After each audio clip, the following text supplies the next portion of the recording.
நீங்கள் காலேஜில் காமிச்சாரு இந்த வீடியோவில். ம் இந்த வீடியோவில் காலேஜில் காமிச்சிடாதீங்க. இதெல்லாம் நான் எக்ஸ்க்ளூடரில்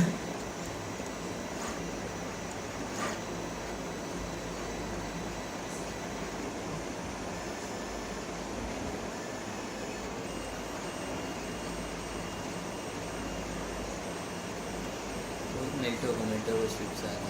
हाँ ऊपर से जाता नहीं मैं मेल्टो को बरी कागरी ना सो வாட்சிங் எல்லாமே குவாலிட்டி பேஸ் பண்ணி தான். நம்ம அந்த இன்ஃபில் டென்சிட்டி, பிரிண்டிங் ஸ்பீடு இருக்குல்ல, இந்த பிரிண்டிங் ஸ்பீடு கம்மியாக இருந்துச்சுன்னா அதிகமாக டைம் எடுக்கும். வாஷிங் மைக் தான். பட் பிரிண்டிங் ஸ்பீடு கம்மியாக தான் குவாலிட்டி பர்ஃபெக்டாக வரும்.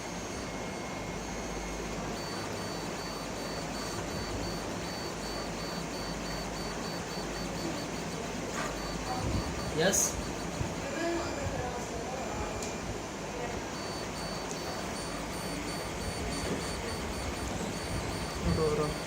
இதே பேசுங்க